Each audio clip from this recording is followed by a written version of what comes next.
you from the Grubel offices. One call, that's all studio at the Avenue in beautiful downtown Milwaukee. Producer Tiny Hands, Hunter Vaughn, back at the Everlight Solar Studio in also beautiful downtown Madison. Hunter, busy day for you today. You produced Wilde and Tausch until noon. It is now 12:32. We are getting the show underway here. Busy Monday for you. Everything okay? Yeah, everything's good. We're vibing with it. We're just rolling with it. Ignoring that I haven't eaten any food in like 6.5 hours, and I'm a big guy. So as soon as I'm done with this, I will be devouring my lunch. All right, good. But otherwise, yeah, we're doing great. I have to ask you about something that was said on Wilde and Tausch today. Okay. By you. You said it. Yeah. You said that the NBA Finals did not schedule Game 5 yesterday being Sunday night because they didn't want to compete with I'm going to screw up the title here because I'm not a Game of Thrones House guy. of the Dragon. House of the Dragon, yes. Do you stand by that comment? I don't think it was Adam Silver's figuring out the schedule and he's like, oh, nope, that's when that premieres. We can't touch it. I think it was that's premiering. It works out. We can have it on the other night. Like, I think the NBA was like, oh, okay, that works out well. We're happy about that. And it's not an issue. I don't think it was oh, no, we can't do anything with this sort of situation that Tausch made it out to sound like. Okay, interesting. I didn't know this show existed until I heard you say that. It's literally one of the biggest shows. There was a year off because of the writers' strike. Literally. I don't know if you can say literally. One of the biggest shows, period. Is that end of sentence? It's when its first season came out. I'll look up that year's TV ratings, and it was one of the most watched shows of the year. It was probably top 5. So this is not maybe as outrageous of a take as I thought it was when I heard it? No, it's genuinely this year, especially given what this first episode was. This year, it will probably finish in the top 5 again for most watched television shows. And we'll have ridiculous streaming numbers on HBO. That's not at all an outrageous take. Game of Thrones was the same way outside of their last season. It was one of the top most watched shows. So, yeah. All right. There you go. So how many episodes did you watch? Just one? Well, just one. They'll do one episode a week. So this was the season 2 premiere. 1 out of 10. 1 to 10. Where do you put it? For a season premiere, I'd put it at a 8. Wow. Okay. All right. It was very good. I think there were some things they could have done better with it, but yeah, okay. I'm very happy with it. Joshy DiMaggio, who helps run the show here at the Grubel offices, one call that's all studio. Joshy, did you know what this show was either? Because you looked at me when I brought this up. I didn't know what this show was until today. Yeah, I'm quite familiar with the show. I haven't watched it. I watched Game of Thrones and thought that ended so poorly. I'm not going to give them any more of my time or effort. Oh, okay. So the last episode for Game of Thrones ruined it for you. Yes. And I did think Hunter's comments were, in short, insane. With a little more context, I guess, sure, that's fine. But I don't think Adam Silver gave second thought to Thrones. Is this real quick? Because I don't have the series. So Hunter, Josh, you want an answer from both of you quickly before we dive into the weekend. This series is over tonight, right? Celtics win tonight. Series over. Absolutely. Yeah. Okay, we're all on the same page. Got it. Celtics in 5. Terrific postseason run by them. But I think it's over. They're 6.5-point favorites tonight, according to ESPN Bet. So it was fun while it lasted. I hate when postseason, similarly to Game of Thrones, when they end anticlimactically. I've never watched Game of Thrones. I don't know if it was anticlimactic or just a bad season or series finale, but nonetheless, I feel like the NBA playoffs, kind of a bad season finale, the way they're going out. Unless we have an epic game tonight in triple overtime and the Celtics pull it out on their home floor. But I want the best at the end of the postseason. And it seems like recently with the NBA, you're getting your best series in the first and second rounds. And then this year, the conference finals stunk, and we might have a gentleman's sweep in the finals. So, yeah, it's a little anticlimactic. I would have loved to see this go 7, right? The dramatics of a game 7. The best finals in recent memory is by a mile the 2021 finals when the Milwaukee Bucks beat the Phoenix Suns. It was a great series. Milwaukee was down 2-0. They rattled off 4 in a row to win the title. It's a great series. We just haven't had those recently. But maybe we're all wrong. All three of us are wrong. Celtics lose on their home floor tonight. We go back to Dallas with this thing at 3-2, and all of a sudden there's a little bit more intrigue. That's what I hope for. I just don't expect it. All right, let's start with Snoop. Snoop went to the Snoop Dogg concert at Potawatomi Saturday. Good times. Good stuff. He sounded really good. But prior to that, Snoop was at American Family Field. He threw out the first pitch at the Brewers game against the Reds on Saturday. Sal Frelick bobblehead night, by the way. Salvatore, a Sal Frelick Snoop crossover. How awesome is that? And then Brian Anderson, Bill Schroeder, they say, hey, Snoop, come up to the booth. Snoop ended up calling some action. I cut about 25 seconds for you to take a listen to because Snoop in a broadcast booth might be the move going forward. Fox gave Tom Brady $1 bajillion.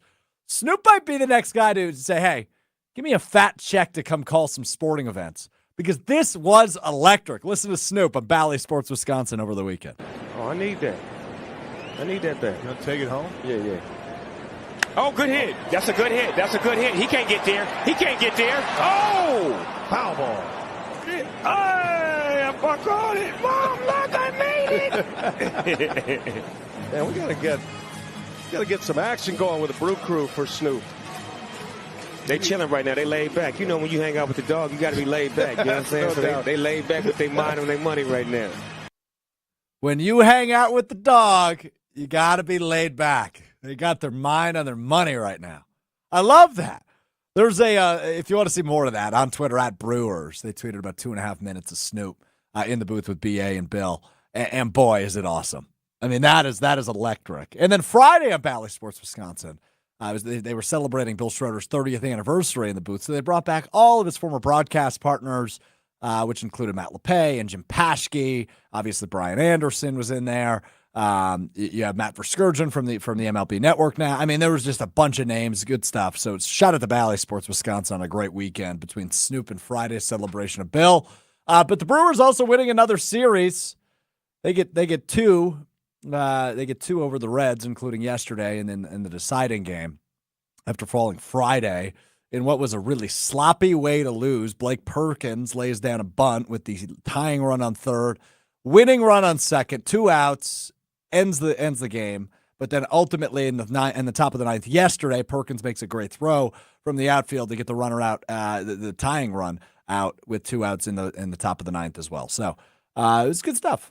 It was good stuff from Blake Perkins. Goes from zero to hero from Friday to Sunday, and now I was reading an article this morning. There was a case being made that Blake Perkins needs to be an everyday guy after the nice throw he made yesterday. And some of the nice plays he made over the weekend offensively, minus the bunt on Friday.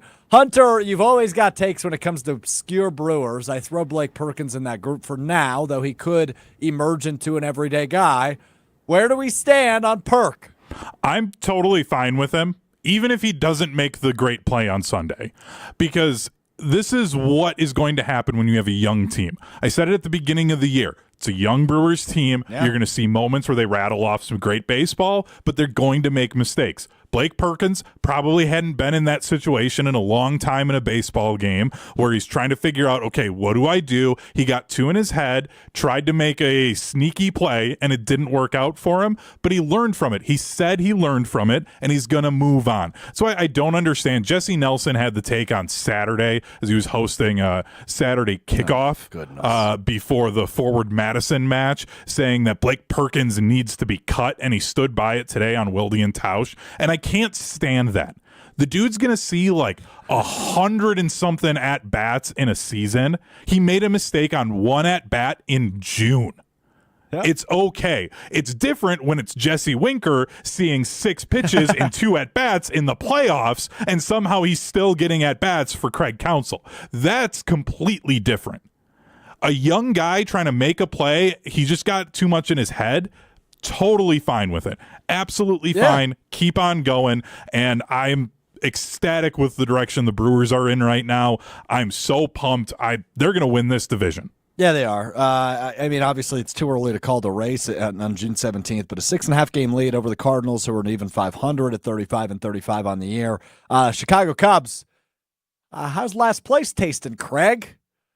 The Cubs over the weekend in a series with the Cardinals fall into last place. They're 8.5 games back of the Brewers. They are 34-38. 3 of the 5 teams in the NL Central under 500. As I mentioned, St. Louis right at 500, and Milwaukee 13 games above 500, 42-29 on the year now after 2 of 3 wins over Cincinnati over the weekend. It's a baseball city, baby. I mean, I said it on Brewers warm-up on Friday on 620 WTMJ, leading into network coverage of the first of the 3-game series against Cincinnati. But it's time to wake up when it comes to the Brewers. They are, as Hunter just alluded to, this young, up-and-coming team. And, yeah, there's going to be some mistakes along the way. But they have built themselves a nice cushion here. 6.5-game lead in the middle of June. I love what they've got cooking. And everybody loves Pat Murphy. I think Pat Murphy might already be one of the more beloved managers in the MLB, and he's been the manager for what's the math on that? A total of 71 games. So we're not even halfway through the year yet, and I think Pat Murphy, viewed nationally as one of the more beloved managers, just given the spark and the fire this team has here into this year, right? And I mention all the time some of the young names, and if you've listened to the show for a while, you know I'm huge on Sal Frelick, although it's kind of been a bumpy road for him this year. But you look at that outfield, right? You got Perk, you've got Jackson Churia, you look at the infield, you got Bryce Terang, you got Joey Ortiz. Oh, and by the way, William Contreras, I know he's not technically a young guy, but he's emerged as the best catcher in all of baseball this season for the Crew. So this team is really fun, despite the injuries, despite the uncertainty, despite 12 starters, despite 8 different guys who have gotten saves for them this year. This is a team that is playing winning baseball, and they are a really, really fun watch. So if you are one of those people that tune out after opening day and tune back in after the All-Star break, it's time to wake up. It's time to tune back in because you've got a really fun first-place ball team going out west this week. And, you know, maybe you should sleep for the first couple games because they're playing the Angels, who are not very good, for those of you keeping track at home. But they do have the Padres, who they struggled with early in the year, coming up later this week, which all of those games are late starts, right? Like 8:30, 8:38, I think is the first pitch tonight in Game 1 against the Angels. But all week, late starts. But an interesting series, 4-game stretch beginning Thursday against the Padres to keep your eye on over the weekend before returning home to host the world champion Rangers and then the Cubs to round out the month next week. So there's a lot of fun baseball to be played for this Brewers team over the course of the next few weeks as we lead up to next month's All-Star break. I'm fired up, though. This is a fun team. This is a fun team, and this weekend was just another indication of that. So if you are one of those people that tune out, it's time to tune back in. Chef Ed says Perkins can win you games with his defense. His offense is just a bonus. And, yeah, you saw that arm on display yesterday for Blake Perkins. He is a guy that I think you could start making the case of, he might be an everyday cat. He might be. But you got some options in the outfield. Obviously, the 4 names I mentioned. Then you got Garrett Mitchell eventually coming back from injury. So you're going to have 5 good options. Jackson Churio, Sal Frelick. You've, of course, got Christian Yelich. You add Garrett Mitchell in. It's a fun outfield.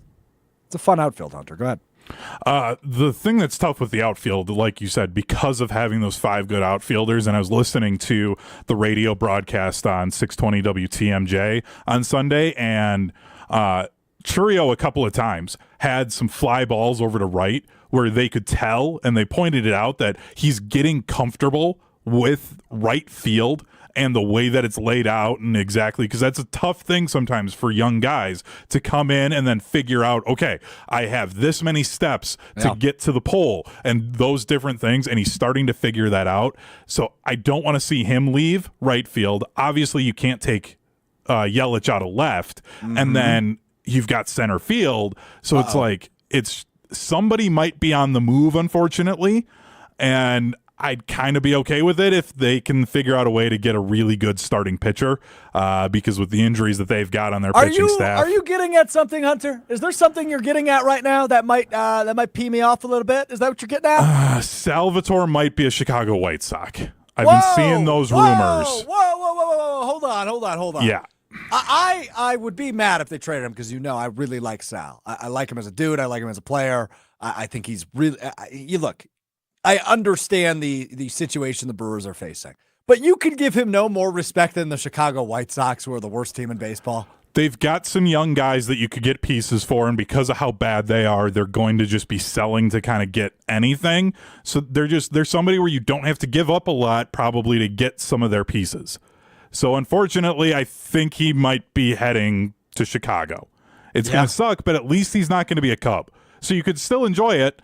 Plus, heck, we've got ESPN Chicago with our Good Karma Brands family. I do like the White Sox, but they stink right now, Hunter. We have to be honest with you. I know, but he's going to get a lot of playing time then. He's going to get plenty of cuts. That's a good way for him to grow and develop and get a good contract. If Sal is to be traded at some point, because we kind of are getting to that point of the year, right? We're about 2 months away from the deadline. Obviously, the All-Star break's coming up next month, and the Brewers are winning. And what we have noticed about them in the past few years is they have been more sellers at the deadline than buyers.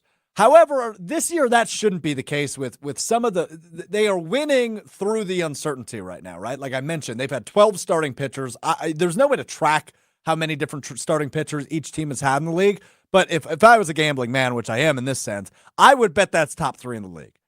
12 different starting pitchers through 71 games or 72 games, whatever it is, 71, I think.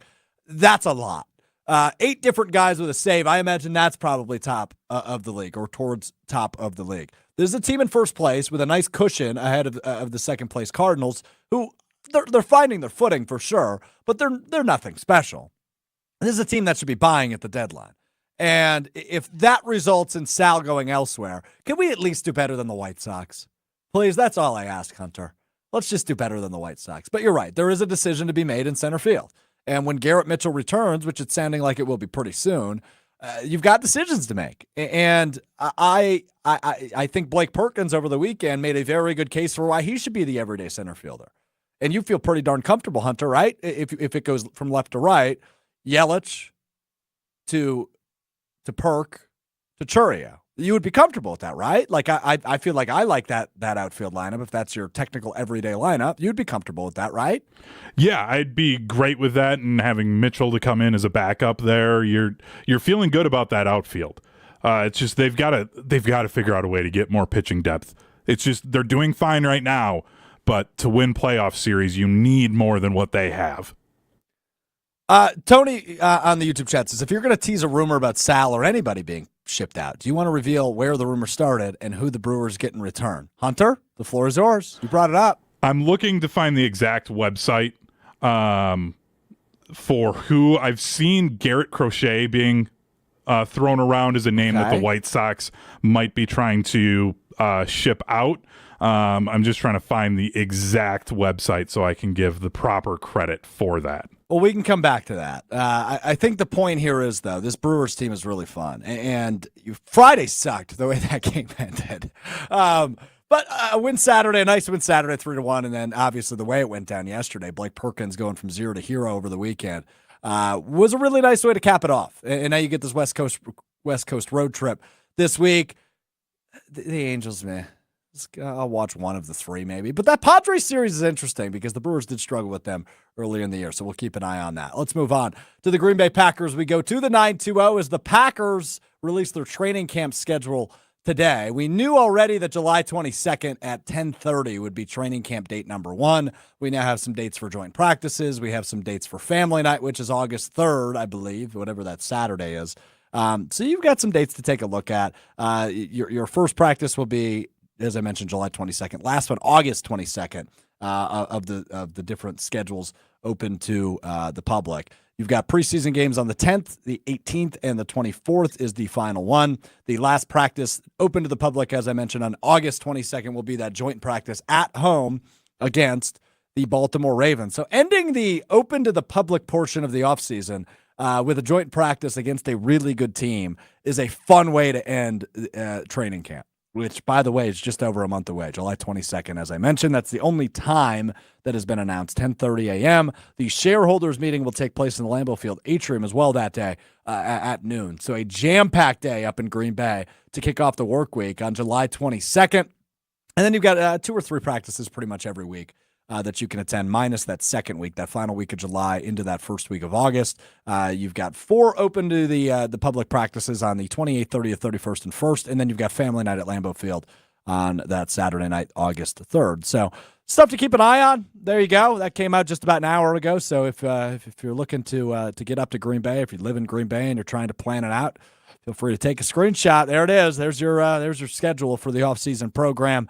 The Packers, though, will be doing joint practices as well in Denver before their preseason game on the 18th with the Broncos. So LaFleur all in on these joint practices, which I think is interesting. I think it gets you ready. I think it brings up the intensity level quite a bit as you're trying to ramp up. You're trying to go from a team that had a surprising season to a team that's having a legitimate contending season in 2024. So that is something to keep an eye on. I do want to talk training camp battles on the other side. I also want to dive into Jordan Love and the contract and everything we heard over the weekend from that side of things. So we will do that coming up next. But first, got to tell you about my friends at Door County Distillery, locally produced, handcrafted, and award-winning spirits made locally in beautiful Door County. Weather was great over the weekend. If you were up there and you popped in, you made the right choice. And if not, you can bring Door County to you wherever you are. Madison, Milwaukee. Check out their website, DoorCountyDistillery.com, to see where you can find that signature bottle of gin, that cherry vodka or cherry brandy made with local Door County cherries,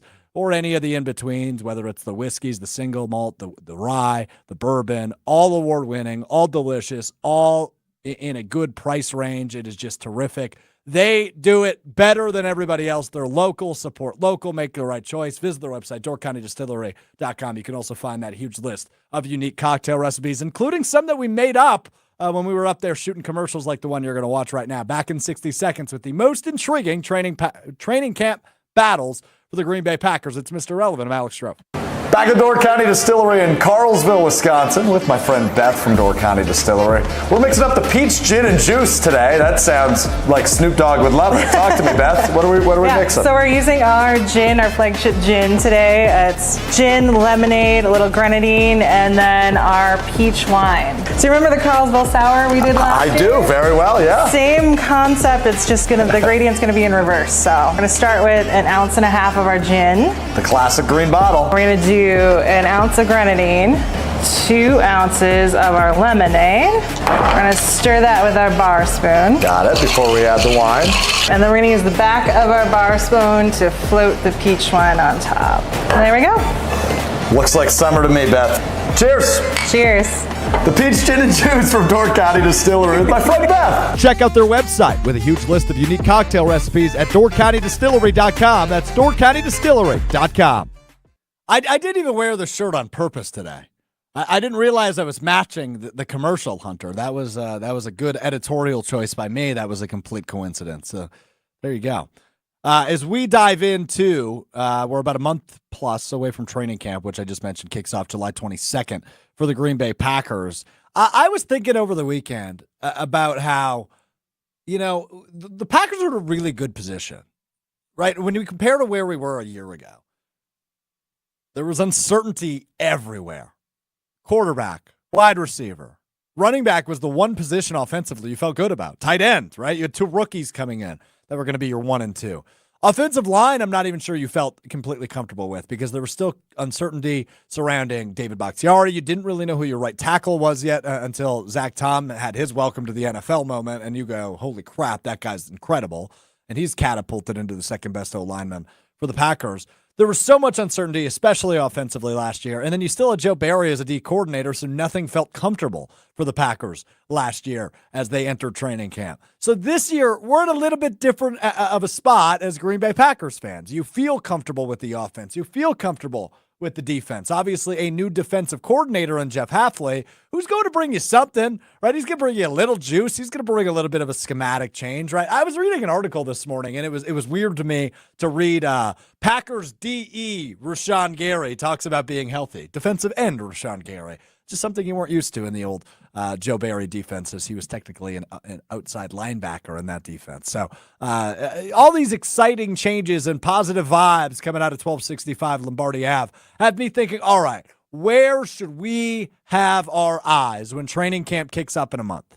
Which battles should we be looking into and thinking about when it comes to the Packers training camp this year? Because there is an obvious one that we will start with, and that is the kicker battle. There are not any teams in the NFL with 3 kickers on their roster except the Green Bay Packers. It is Anders Carlson. It is Greg Joseph. It is Jack Podlesny. It looks like Carlson is still the front runner, and if anybody's going to give him a run for his money, it's going to be Greg Joseph. But they still have Podlesny under contract, which means the adage is, right, if you have two quarterbacks, you have none. I don't know what they say about kickers, but I imagine if you have three, it probably isn't a good thing. When you have three kickers, it means you have no idea who your kicker is. And Hunter subscribes to this theory he's shared a few times on the show, which is essentially just pick a kicker and go, and if you don't like him, get rid of him. I don't know if I love that theory in June. Obviously, in September, I like it. But in June, I don't know. Let them fight it out. Let them each get some reps. Let them feel the pressure against one another. I remember when Mason Crosby had his first down year for the Packers, they brought in a guy by the name of Giorgio Tavecchio in the offseason to compete with him. And it made Crosby better. And Crosby went on to have one of his best seasons as a Green Bay Packer. So maybe in this case, pressure can create dimes out of Anders Carlson. I don't have high hopes for Durst. I didn't when he was drafted. He wasn't a very good college kicker, let alone good enough to get drafted. He was handed the job last year after the Packers decided to subscribe to the youth movement and move on from Mason Crosby. And then Durst just had kind of a, like the Packers season, a roller coaster of a ride. But especially at the end of the year, he was missing some crucial kicks. And that just can't happen when this is a team that has legitimate championship aspirations in 2024. This is a team that thinks they can get further than they did a year ago, which means they are then, if they get further than they were a year ago, one of the last four teams remaining in the NFL playoffs. And at that point, it's anybody's game. You play the game for a reason. The Packers think they have a legitimate chance to play in the Super Bowl this year. I do too. But a couple things need to break right, and I feel like kicker is a semi-important position to keep an eye on. That's position number one that obviously we have our eyes on. It is the most obvious competition going on, right? Because he only roster one kicker, and when you have three in June, that's a little bit abnormal. So that is position battle number one that I have my eye on. Number two is, how does the offensive line shake out? We assume it'll be one or the other of this. Rasheed Walker, Elton Jenkins, Josh Myers, Sean Ryan, Zach Tom from left to right. That is what you assume, either that or Jordan Morgan, Elton Jenkins, Josh Myers, Sean Ryan, Zach Tom. You just assume the biggest battle is that left tackle. Though I don't know that that's necessarily true, because the Packers are very clearly comfortable with Andre Dillard, the former first-round pick who they signed this offseason, at right tackle. He's been the guy filling in for Zach Tom. They have been using Jordan Morgan as a guard. And if you missed it today, Brian Bulaga, the former Packers right tackle, was on Wilde and Tausch doing tackle talk with Tausche. And he mentioned they've got to stop that crap when it comes to Jordan Morgan, as a guard. He's a tackle. And Bulaga knows a hell of a lot more what he's talking about when it comes to tackles than I do. So something to keep your eye on there when it comes to Jordan Morgan. But offensive line is interesting. I don't know that I'm fully comfortable with Josh Myers at center. I don't know if the Packers are totally in on the idea of Zach Tom as your right tackle, because you signed Andre Dillard. You have Jordan Morgan. You like Rasheed Walker. There might be some flexibility to move Zach Tom inside. And when they try things like that out is training camp. So offensive line, I would go out on a limb and say this. I do not think your starting five offensive linemen will be Rasheed Walker, Elton Jenkins, Josh Myers, Sean Ryan, and Zach Tom. I am comfortable saying three of the starting linemen will be Elton Jenkins, Sean Ryan, and Zach Tom. I just don't know that it is definitely locked in that Zach Tom is your right tackle, and I don't know that it's definitely locked in that either Morgan or Walker will start. I think there is a world in which they both could start. So that's something to keep an eye on with the offensive lineman. That's position battle number two that I have my eye on. Position battle three is the defensive end position. Now, the assumption right now, and I assume the week one depth chart will indicate Rashawn Gary and Preston Smith. That would be my guess. But is year two an opportunity for a big sophomore jump, not a sophomore slump, for Lucas Van Ness? Van Ness was a high first-round pick a year ago. He was a guy who was not used a ton in his rookie season. Now you have a scheme change in his sophomore season.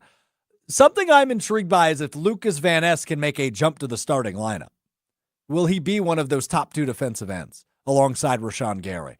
That's something I have my eye on. Safety 2 is another defensive position I think everybody's got their eye on. Who will start opposite of Xavier McKinney? Javon Bullard is, of course, the heavy favorite, being a second-round pick, being a defensive back out of Georgia. We know Goody loves his defensive players out of Georgia. Will it be Javon Bullard? Will it be Evan Williams? Or will it be the dark horse and Anthony Johnson Jr., the 7th-round pick out of Iowa State a year ago? I think safety 2 is more intriguing, and there's more competition there than we expect. Although Javon Bullard got the high draft pick this year, I don't know that it's his job right now as it stands. I think that is wide open for anybody to come through. And I think those preseason games at this position more than any other one will play a huge, huge factor, will play a huge role in determining who is the other safety aside to Xavier McKinney. You make that big of a signing in the offseason, signing the best free agent safety debatably out there in McKinney, you better do okay across from him. And I hope they do with either Javon Bullard, Anthony Johnson Jr., Evan Williams, whoever it ends up being. Katano Ladapo, another draft pick who's been injured. Just something to keep an eye on. Last one I have brought up is cornerback because the Packers didn't go heavy on cornerback in the draft. They only drafted one in the 7th round, the guy out of Penn State. Are you comfortable with Alexander and Valentine and Stokes? Is Stokes fully healthy? Is Carrington Valentine, who, by the way, also at a Brewers game this weekend, threw out the first pitch on Friday. Do you think those are your corners? Or does somebody else emerge? Does Callan King out of Penn State, does he really pop off the page because the talks around him are he is much better than a 7th-round pick? So those are the 5 positional battles I'm taking a look at as we lead up to training camp. Kicker, O-line, defensive end, safety 2, and cornerback are the ones I have my eyes on. A lot of Brewers reaction on the chat today. Ryan on the ESPN Madison stream says trade Perkins or Mitchell. Joseph agrees, says he would trade Mitchell. Hesitant to trade Perkins with elite defense. So a lot of reaction on the Brewers. So these people are tuned in. I'm proud of everybody chiming in on the ESPN Madison, ESPN Milwaukee YouTube chat when it comes to the Brewers. But just to revisit Packers, the 5 positional battles I've got my eyes on. Kicker, defensive end, offensive line, safety 2, and cornerback are the 5 that pop off the page to me as it stands right now. No quarterback battle. Unless you want to talk quarterback 2, which actually is an interesting one. Madden ratings leaked over the weekend. Michael Pratt is rated higher than Sean Clifford, last year's backup on the Packers Madden roster. So if Madden is any indication, Michael Pratt, the draft pick out of Tulane, as it stands right now, your backup quarterback for 2024. Hunter, how much should I lean into these Madden ratings that were a little bit leaked over the weekend? Absolutely none. Okay. Except Dak Prescott leaked at a 90 overall, which was higher than Jordan Love. So did you that's see what Jordan Love true. was? 76. Yeah, what the hell's he ended last season at an 81?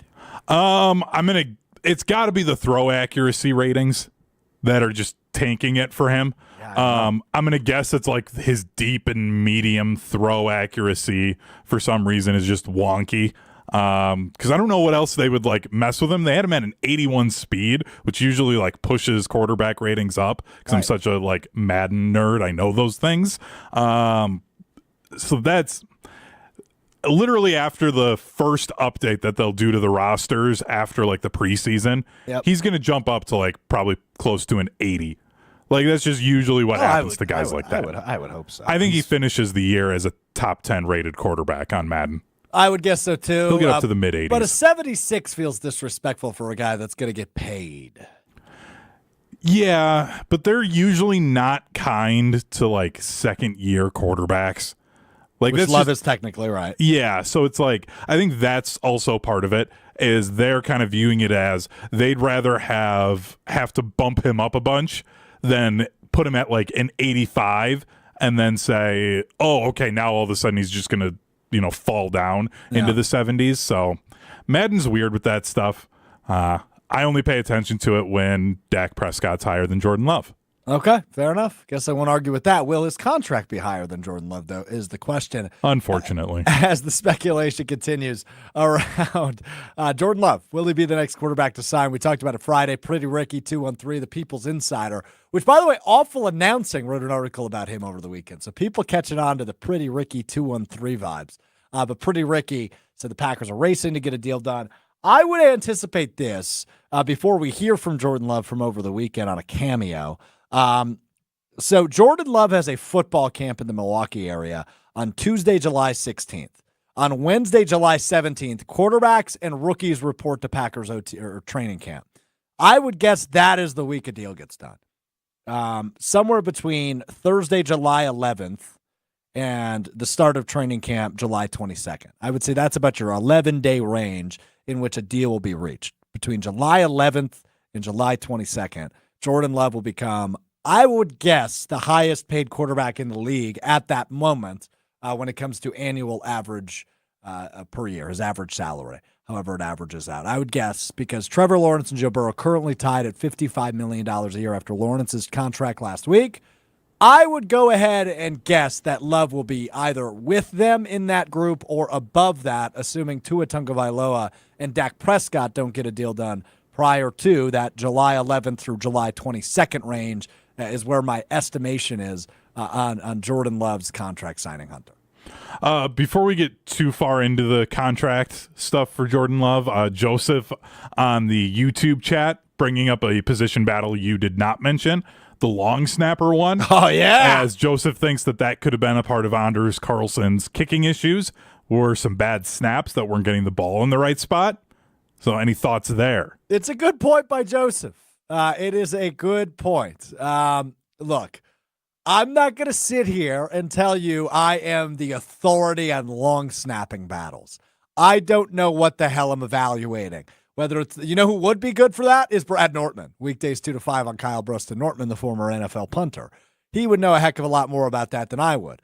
But when it comes to Bowden out of Wisconsin, we want him to win. But I'm blanking on his first name. That's how much I know about the long snapper battle. But it is a good point. It is a real battle. They do have two guys under contract for that, including Bowden, Peter Bowden, out of Wisconsin, who was signed as an undrafted free agent, and he is still on the roster. They like what they've seen out of him. That seems like a real battle. And Peter Bowden out of Wisconsin, we always want a Badger to root for on the Packers roster, even if it's the long snapper.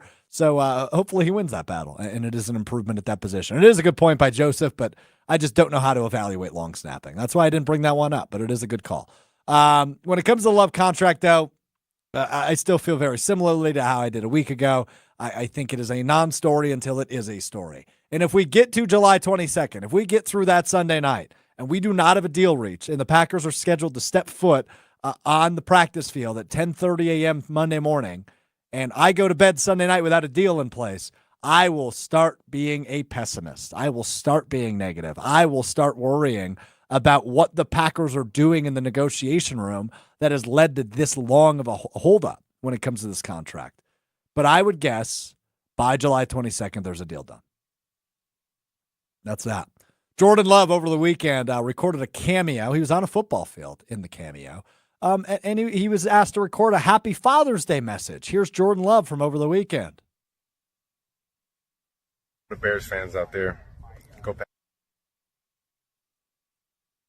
Let's try that one more time.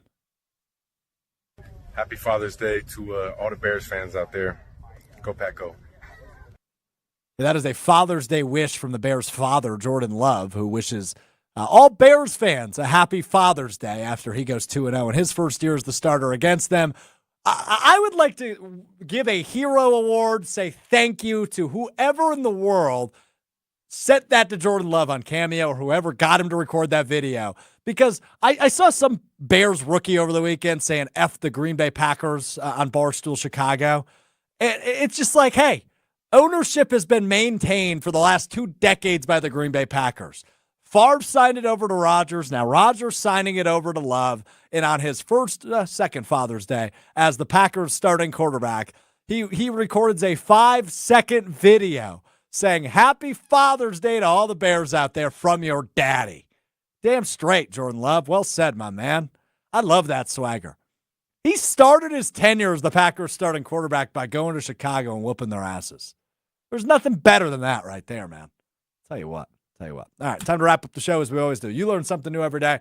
I learned something new today as well. Hunter has not learned what I learned yet, though. And Hunter and I were talking off the air a little bit. I said, Hunter, I'm more of a Hard Knocks guy than I realized. He said, yeah, Bears are a good team for it. Bears are a good team for it. They are the preseason edition of HBO's Hard Knocks, the Chicago Bears. We knew that already. That was announced a few weeks ago.